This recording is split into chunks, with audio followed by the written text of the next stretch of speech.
Hello, my name's Miss Wetherall, and I'm Royal Walton Bassett Academy's lead practitioner for Holocaust, Genocide and Human Rights, and I work on the programme here at the school.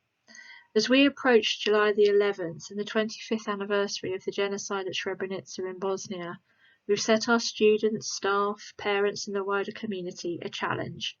Personal challenges adapted from ideas our friends at Remembering Srebrenica shared with us that will help us all come together, albeit socially distanced and remotely at this time, to learn and to remember. As you can see, our school community, with our Trust Schools Lawn Manor Academy and Kingsbury Green, are taking up at least one challenge to mark Srebrenica Memorial Day this 25th anniversary year. Through art, writing, their steps, silences, their constructions, designs, memorials, or other means, they're coming to understand that every action matters. So for my personal challenge, I'm creating these 9 short films to do my bit to inform and inspire others. In this 4th film, I'll be focusing on what the events in the Prijedor region, sharing a few personal reflections and comments, and point you to sites, individuals, resources, organisations and stories that can further your own knowledge and understanding. So let's begin with this. We talked about symbolisation in one of the earlier films, and in Prijedor, a region in Bosnia, the signs of war and genocide, that war and genocide was coming, were very visual. On the 30th of May 1992, we were ordered as a sign of loyalty to the new Serbian authorities in Prijedor to hang a white sheet from our houses, and when we left our homes, required to wear white armbands. This is symbolisation in action. This is marking out, classifying a group of people, making it easier to identify them for persecution, for discrimination, and ultimately to take them away to camps and so on. Prijedor is a region in Bosnia where this took place. It is where the camps that were established in factories, old warehouses and so on in Bosnia were located. These weren't concentration camps purposely built Nazi style of the Holocaust. These were existing premises, open spaces, which were utilised by Serb authorities and their supporters to bring the targeted, persecuted group, Muslim Bosniaks, particularly men and boys, into incarceration in this region.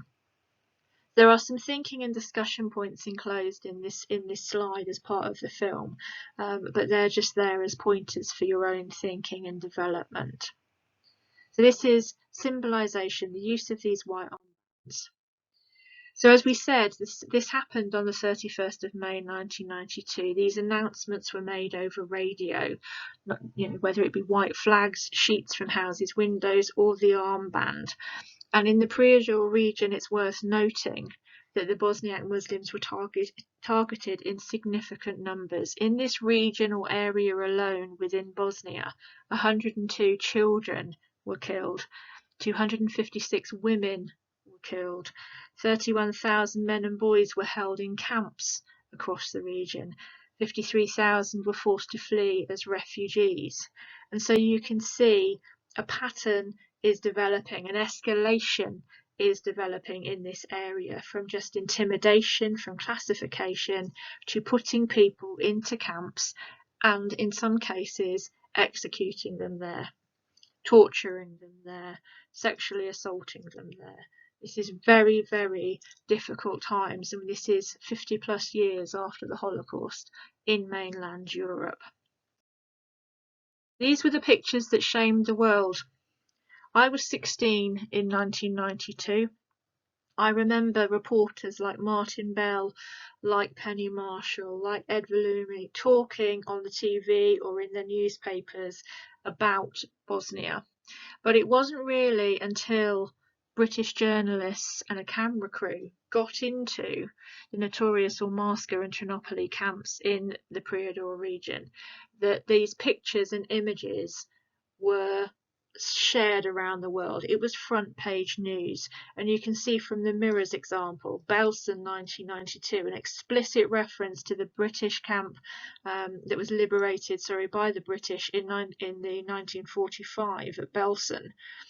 And those awful images of concentration camp emaciated figures behind barbed wire were seen again. And this time it wasn't the Holocaust, this wasn't Belsen, this is Bosnia in the early 1990s. It was the proof, the Daily Mail told the world, behind the barbed wire, of the brutal truth about the suffering that was going on in Bosnia. I remember that footage, but I also remember the inaction. At the same or a similar period of time as the Bosnian War would unfold, from 92 to 95, slap bang in the middle of that period is the genocide that unfolds against the Tutsi of Rwanda. And yet still, the world did very little. So in this region where these camps, where these white armbands were being established, news was getting out. It wasn't that people didn't know. And these are some of those images of Omarska. It could be in Prijedor in June 1992, emaciated men and young boys particularly. But we've been very fortunate at Royal Wootton Bassett Academy because we have at least 2 survivor friends from that region who come and talk to students and staff, who share their stories with them, who answer their questions, who inform and inspire and empower them to make a difference and to be vigilant about the world in which they live today. That's Safet and Kamal. They have both been extraordinary friends of our school and our community. They come back year after year to talk to teachers, to encourage teachers to teach and talk about Bosnia, and in so doing they pass on their humanity, their stories, their reflections, their wisdom, their humour, their insight into Bosnian culture before the war, during the war, and its legacy today. And so I want to pay tribute to both of those gentlemen, Safet and Kamal, for all that they've done for our school and for all that they continue to do to work towards a safer, united, better Bosnia, free of prejudice and discrimination. They are extraordinary men, ordinary yet extraordinary for all that they do. And if you can find out more about both of their stories through the Holocaust Memorial Day Trust website, which features their cases or life stories in their website, or through Remembering Srebrenica, and Kamal has his own organisation, Most Mira, meaning Bridge of Peace, which is an extraordinary organisation that you can find out more about. But both of these 2 gentlemen focus their story is very much a Prijedor story of concentration camps, of persecution, of discrimination, of those white armbands. So, how will you take up the personal challenge of Every Action Matters this Remembering Srebrenica Memorial Day? Maybe you will include reference to Safet or Kamal, or the Prijedor camps, or the White Armband Day, and so on. Hopefully this broadens your perspective and your understanding of just how complex what happened in Bosnia in the 1990s was. You can use whatever means you want to through art and writing, creativity, your steps, creating any number of ways to respond. But what matters is that you pay attention, you remember and you learn, and we'd love to see what the outcomes that you come up with are.